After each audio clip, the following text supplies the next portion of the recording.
43장.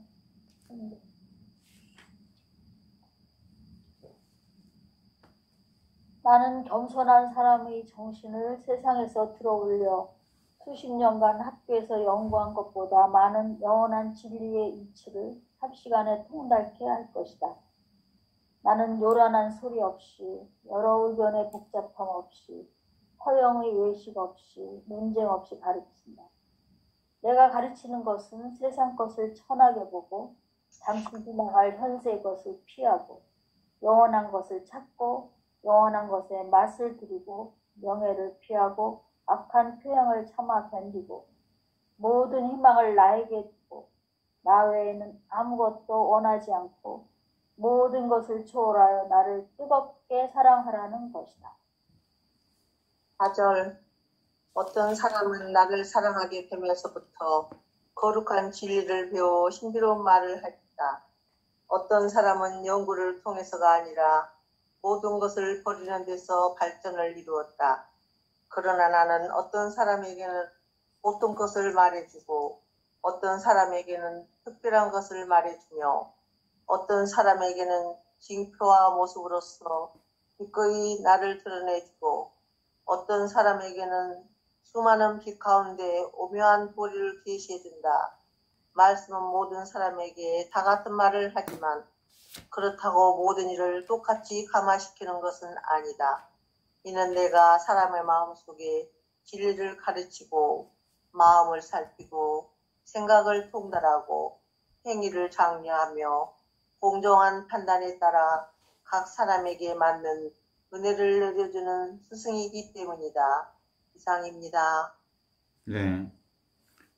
43장 세속적인 헛된 지식이라는 제목의 3절로 들어가면 역시 세상 지식의 허망함을 미리 좀 알아봤으면 좋겠다라는 얘기를 드리면서 이 얘기를 시작합니다.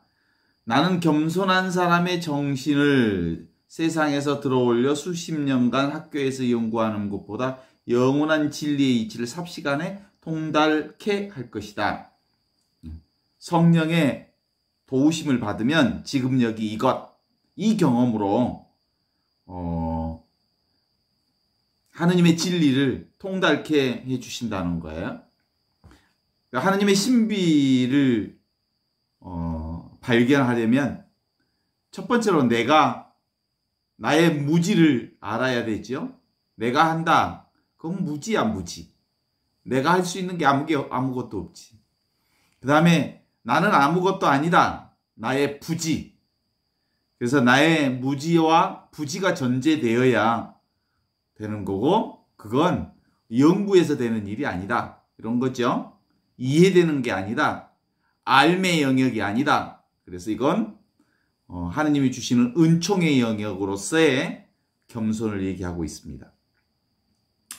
그래서 나는 요란한 소리 없이, 하느님은 소리 없이, 그 다음에 복잡함 없이, 허영 외식 없이, 논쟁 없이 우리에게 하느님의 지혜를 가르치신다.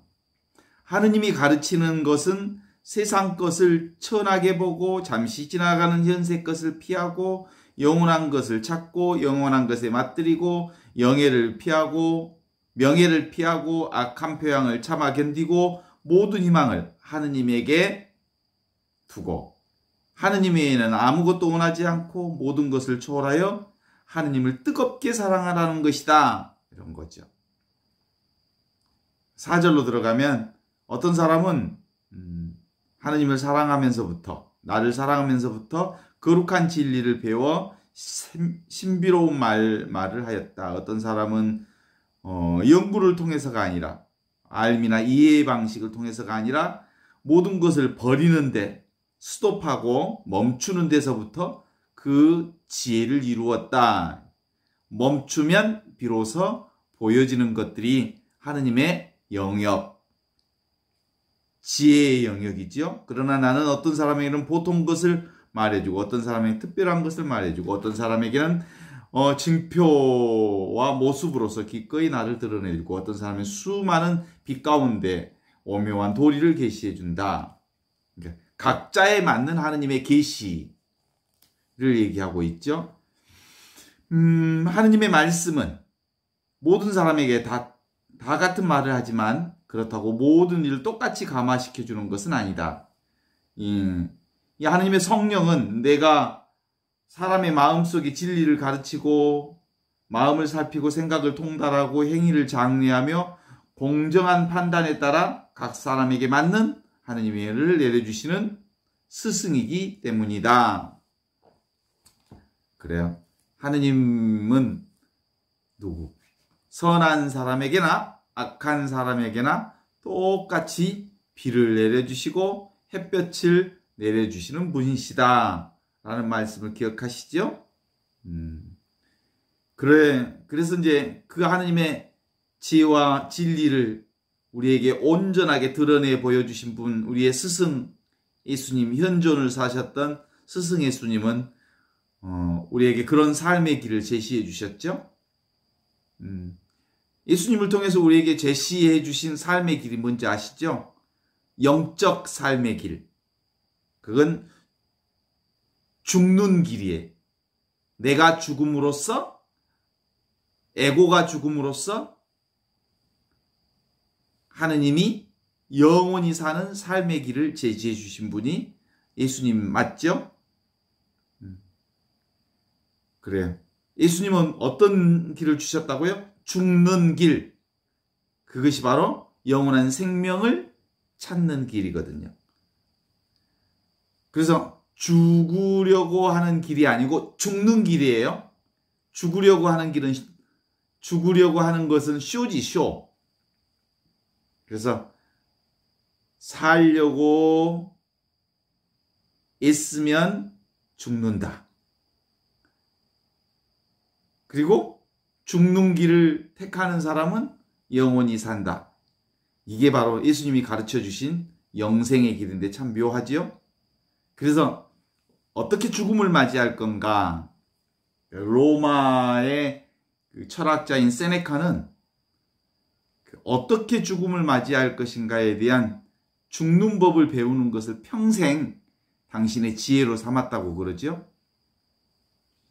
살려고 몸부림치고 애쓰면 죽을 만큼 힘들죠. 동의하셔요? 살려고 애쓰고 몸부림치면 죽을 만큼 힘들어. 그런데 죽기로 작정하면 참 편하지. 그게 예수님이 가르쳐 주신 길이라니까? 그래. 사실은 제 인생의 가장 큰 삶의 전기를 마련했던 계기가 농민의 지도신부, 전담신부 할 때 내 삶의 최고의 계기를 마련했는데, 그때 바로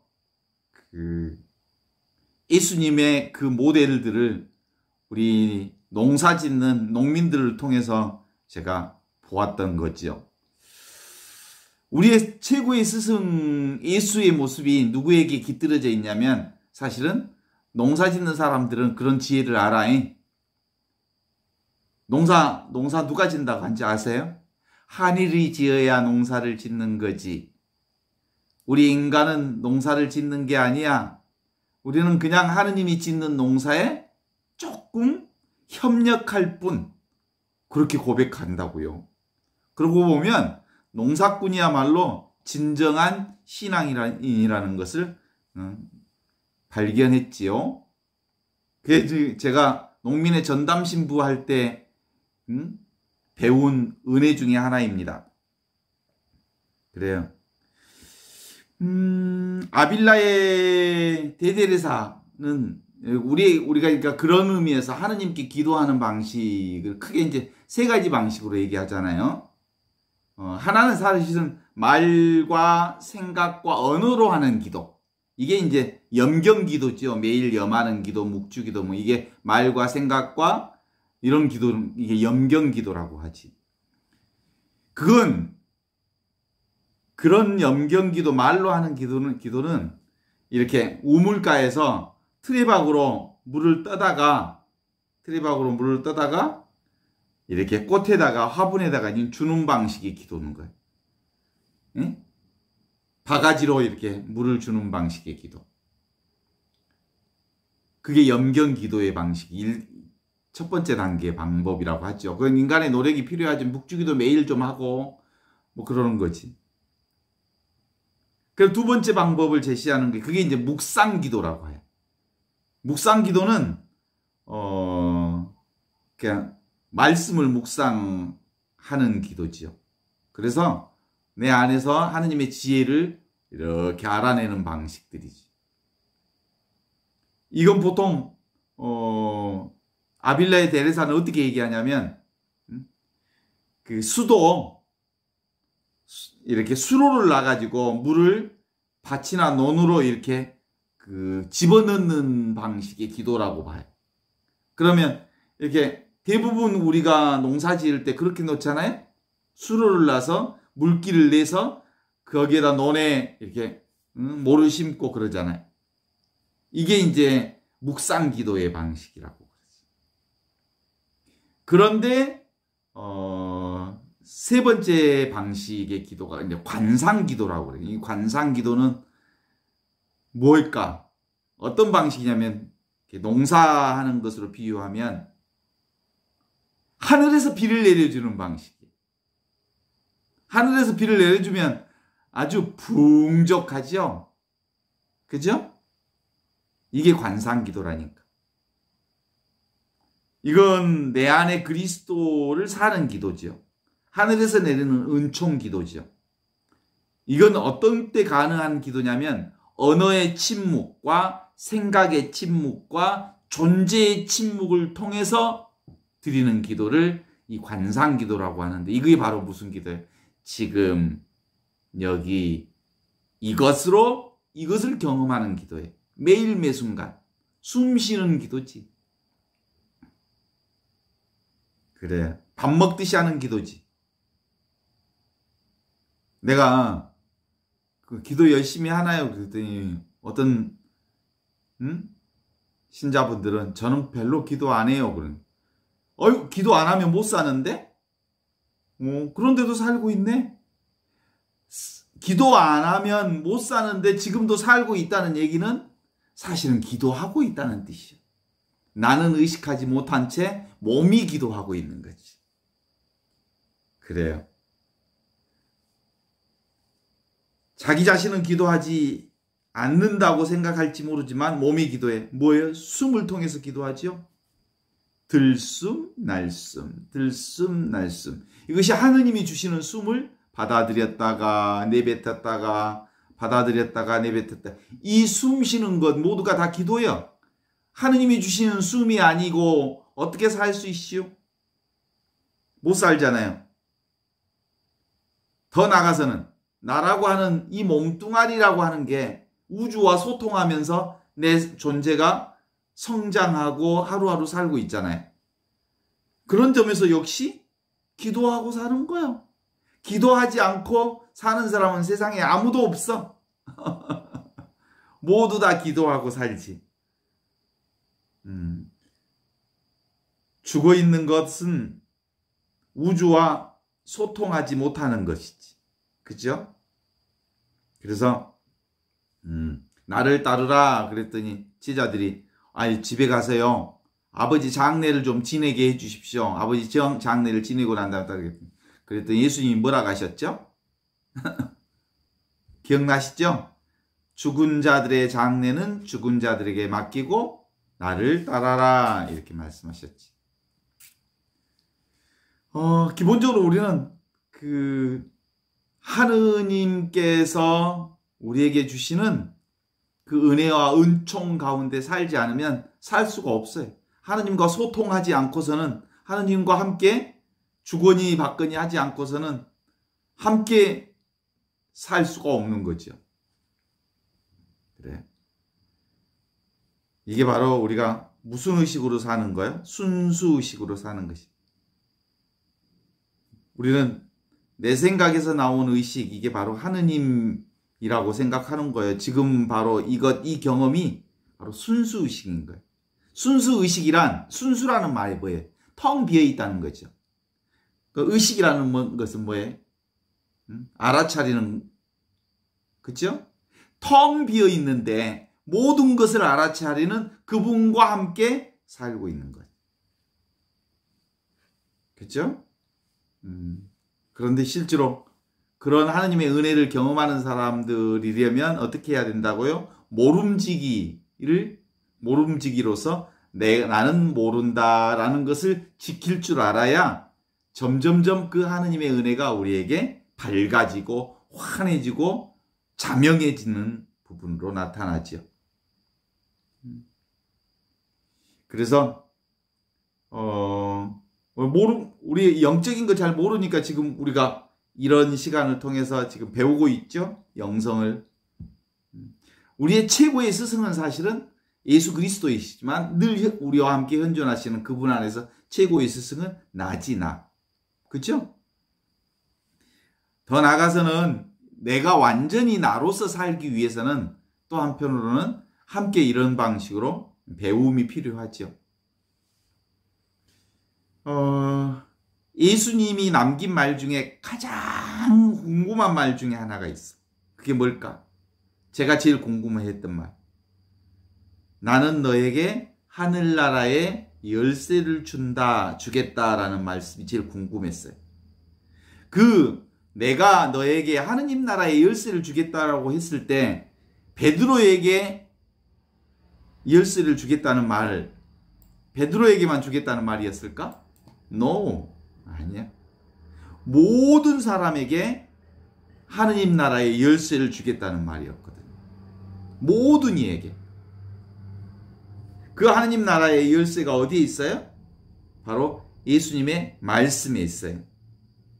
오직 나는 진리를 증언하러 났으며 그 때문에 세상에 왔다 하신 예수님의 말씀 안에 성령이 있어요. 진리가. 그것이 바로 어디에 그 말씀이 지금 여기 이것으로 드러나 있는 말씀이지.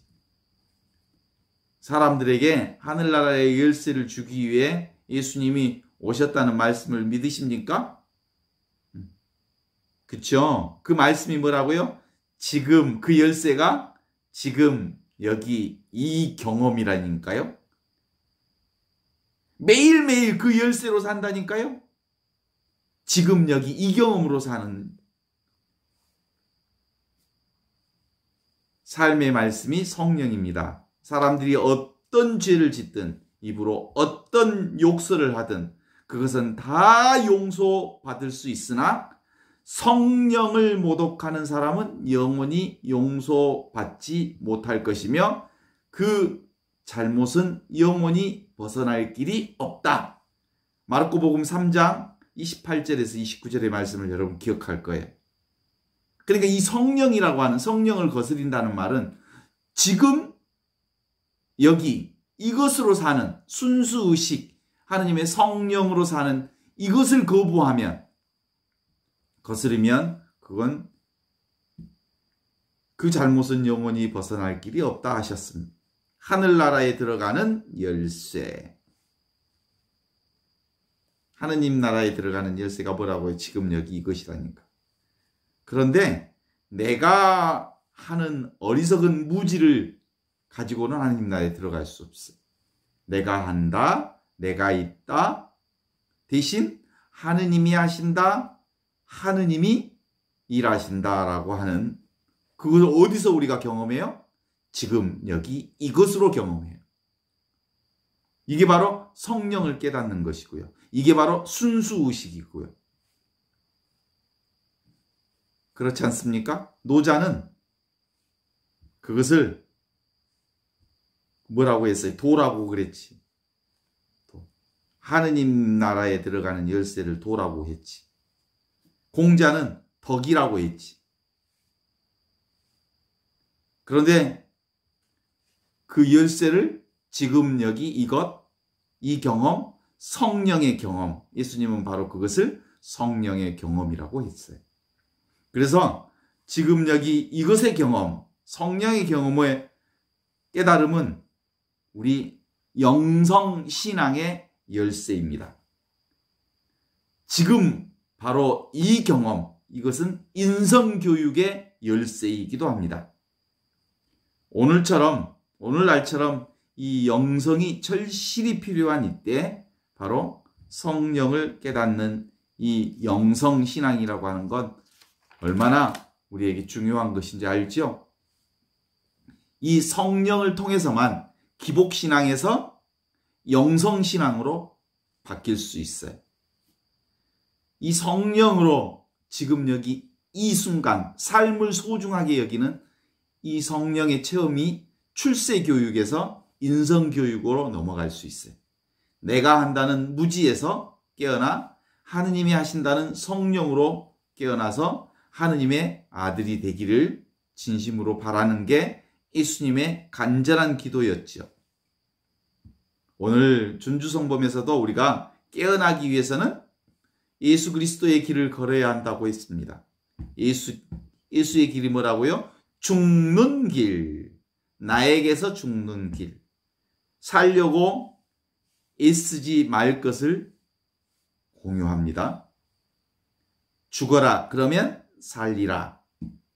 우리 성경 말씀을 기억하잖아요. 밀날 하나가 땅에 떨어져 죽으면 많은 열매를 맺고 썩지 않으면 한 알 그대로 남는다.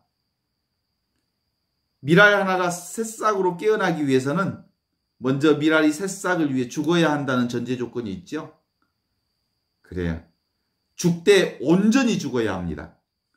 죽는 것이 아쉬워서 절반만 죽으면 죽은 게 아닙니다. 어설피 죽으면 새싹을 틔울 수 없습니다. 있는 그대로 100% 죽어야 합니다. 있는 것 모든 것을 몽땅 바쳐야 하느님 전부를 받을 수 있습니다. 그렇죠? 죽어야 산다. 예, 죽는다는 것이 곧 깨닫는 것입니다. 이것이 깨어나는 것이죠. 죽어야 산다는 것을 아는 거, 이게 깨어나는 것이죠. 이거 죽으면 새싹이 날고요. 새 생명이 시작되고요. 하느님의 생명으로 부활이 시작되고요. 그것이 바로 극기복례라고 말할 수 있는 옛날 어른들의 말씀하고 똑같지요. 극기복례, 에고로서의 나를 극복할 때 비로소 하늘의 축복을 본다, 이런 뜻이죠.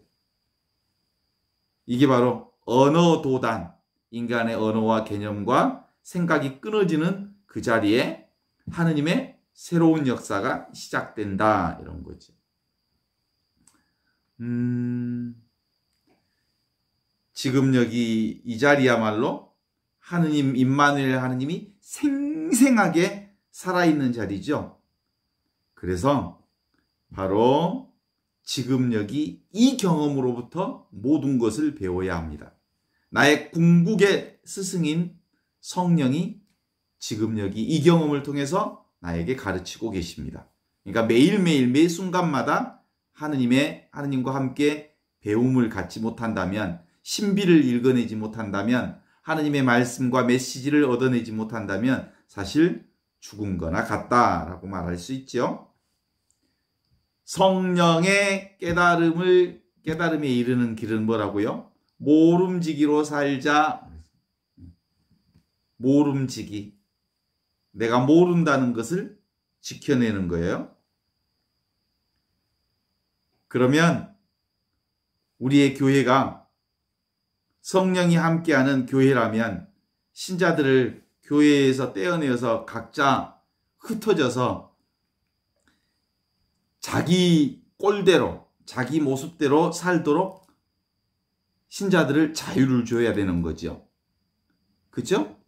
그래서 장미는 장미로, 백합은 백합으로, 국화는 국화로, 코스모스는 코스모스로, 봉숭아는 봉숭아의 모습으로, 채송화는 채송화의 모습으로, 각자의 모습대로, 각자의 색깔대로, 각자의 상황을 온전히 자기 존재를 드러내도록 온전한 자유를 살도록 해주어야 했죠. 이게 교회의 온전한 역할입니다, 사실은.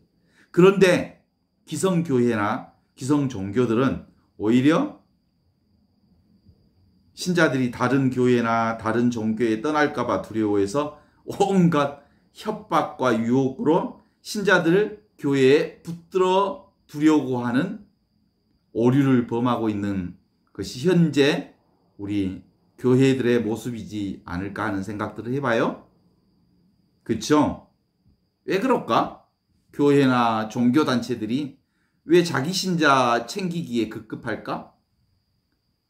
온전한 종교의 목적은 그들 신자들이 온전히 자유롭게 살도록 하느님 안에 온전한 하느님의 아들로서 자유를 누리도록 자유를 경험하도록 하느님을 경험하도록 해야 하는데 교회에 묶어두려고 한다니까요? 왜 그럴까? 돈, 진리를 위해 사는 성직자라면 분명 더 훌륭한 스승을 찾아다녀 떠나는 신자들을 격려하고 응원하는 것이 바람직할 것입니다. 그죠? 항상 우리가 20년, 30년, 40년, 50년 평생을 교회에 다녔는데 성당 신앙생활 열심히 가방 들고 주인을 쫓아다니고 교회를 다녔는데 아직도 졸업할 수 없는 교회라면 죽을 때까지 다녀도 깨달음은커녕 정신적인 젖먹이 신세로 살 수밖에 없는 상황을 교회가 만들고 있다는 사실을 기억할 수도 있어요. 동의하신가요? 그러는 교회들이, 교회에는 그런 종교단체들이 꽤 많아요. 그건 뭐예요? 사실은 어린아이의 신앙으로 끝까지 남겨두고 있다, 이런 뜻이죠. 그래. 정말 하느님의 자녀로 자유를 누릴 수 있도록 그들의 색깔이 온전히 세상 안에서 펼쳐질 수 있도록 이렇게 도와드리는 것, 이것이 교회가 해야 할 일이 아닐까 하는 생각을 해봅니다. 짐승과 사람의 차이가 뭘까? 짐승은 종족 보존이 자신의 목표잖아요. 사람도 사실은 짐승하고 크게 다를 바는 없지만 사람이 짐승과 좀 다른 이유는 있죠. 짐승이 종족 보존을 위해 사는 것과 유사하게 인간 사는 것이 뭐 별거 있어서 자식 낳고 길러서 우리 가족의 시족을 잇고 그렇게 사는 사람들이 종종 많지요. 그런데 사람 가운데 이렇게 짐승과 좀 다르게 사는 스승들이 있었어요. 그 중에 최고의 스승이 바로 예수님이시지. 그죠? 종족 잇기, 종족 보전, 그것이 인간의 삶의 길이 아니고 지금 여기 살아있는 하느님을 아버지로 모시고 하느님의 아들로 살 수 있도록 가르쳐 주신 분이 예수님이시거든요. 그렇죠? 네, 그런 점에서 끊임없이 우리에게 질문 중에 최고의 질문 중에 하나는 과연 나는 누구일까? 나는 어떻게 사는 것이 바람직할까? 이런 생각들을 우리의 삶 안에 놓치지 말아야 할 중요한 주제 중에 하나지요. 그죠? 인생 문제는 증문집답 방식으로 푸는 것도 아니고 그렇게 풀리는 것도 아닌 거죠. 인생은 살아보면서 경험하면서 인생의 물음이 풀려나가죠. 그런 것처럼 인생의 물음은 마음으로 그 물음을 나는 누구인가? 나는 무엇을 해야 하는가? 나는 무엇으로 살아야 하는가라는 이 질문을 입에 묻고서 오랫동안 불리고 또 불리면 저절로 언젠가 풀려지는 것들이 있죠. 그래서 인생은 물음과 불림과 푸름으로 이어지는 게 인생이라고 그러더라고요. 되게 멋진 말 아니? 나는 누구인가? 나는 무엇으로 살아야 하는가? 나는 왜 사는 건가? 라고 하는 이 인생의 질문을 묻고 그리고 입에서 불리고 그래서 저절로 풀어지는 것을 경험하는 것. 그럼 구체적으로 어디서 경험되는 거냐면 구체적인 삶을 통해서 경험되는 거거든요. 우리는 우리 자신에게 이런 것들을 묻지 않을 수가 없어요. 영원한 무한한 우주의 존재이면서 우리가 정말 우주에 무한한 우주에서 살고 있는 존재이면서 나의 이 하루살이 같은 삶, 잠시 살아가는 삶이 불안정한 생존의 의미는 도대체 뭘까? 왜 이렇게 불안전하게 불안해하고 초조해하면서 살게 될까? 이것은 짐승이 아니라 이성을 지닌 인간으로서 살려는 사람들에게 회피할 수 없는 문제이기 때문에 그렇죠. 그래서 이거 풀어야 돼요. 나는 누구인가? 나는 왜 사는가? 나는 무엇으로 사는가? 그래. 이것에 대한 분명한 대답이 우리 안에 펼쳐질 때 우리 안에 진정한 삶의 지혜가 열리는 길이죠. 그런데 오늘날 이런 문제를 부각하면서도 사람들은 특별히 짐승과 다름없이 생각 없이 사는 경우들이 종종 있을 수도 있죠. 그래서 이 문제를 우리에게 제기해 주신 스승 한 분이 바로 그리스도 예수, 영원히 사는 성령이 우리와 함께 계시다는 것을 가르쳐 주신 그리스도 예수는 죽는 것이 사는 것이다 라는 놀라운 지혜를 우리에게 가르쳐 주셨죠. 이게 바로 나는 따로 없다 라고 하는 나의 무지와 부지를 고백할 때 비로소 이 하느님의 현존 안에 살게 되는 거라고 볼 수 있죠. 그래서 나는 누구 것? 하느님 것. 내 것은 하나도 없어. 오직 다 하느님의 것이다. 이게 바로 진리도 내 것이 아니고요. 생명도 내 것이 아니고요. 시간도 내 것이 아니고요. 공간도 내 것이 아니고요. 모두가 다 누구 것? 하느님 것. 그렇게 우리가 고백할 수밖에 없는 거 그동안 우리의 경험을 통해서 보면 그건 내 마음대로 할 수 없기 때문이다. 내 마음대로 할 수 없는 것은 내 것이 아니다.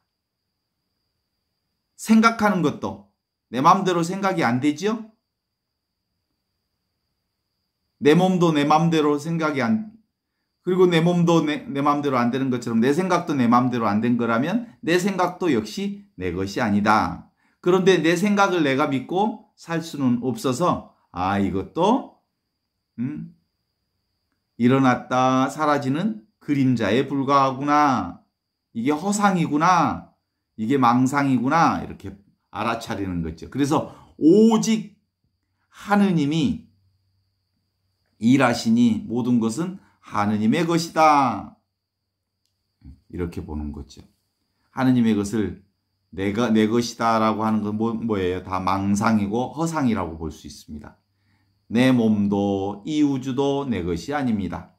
자연도 가족도 내 것이 아닌 하느님의 것이지요. 이것을 모르면 어리석은 무지에 빠져서 평생 무지에서 허우적거리게 되지요. 돈이나 명예나 감투 그리고 요즘에 우리 동생들도 보니까 진급한 문제에 아주 마음을 두고 있던데 부자나 이사로 올라가는 거나 또는 신분이 수년이 하는 것도 다 감투지. 다 그것도 내가 아니요. 신부가 나 아니요. 수녀가 나 아니요. 신자가 나 아니야. 나는 하느님의 것이죠. 그냥 이것을 모르면 늘 광대 노릇을 하다가 죽을 수 있으니까 내 것인 양 하고 앉아 있다가 하느님 것을 다 놓치면 안 되는 거죠. 그래서 사는 최고의 방식이 뭐라고요? 지금 여기 이것으로 사는 것, 이 경험으로 사는 것. 그래서 예수님께서 성령을 받아라 그렇게 말씀하셨습니다. 성령을 받으면 자유롭게 되고 성령을 받으면 육체적인 죽음을 넘어서 빈 껍데기의 육신을 넘어서 성령의 삶을 살 수 있다. 이게 바로 성령의 삶의 핵심입니다.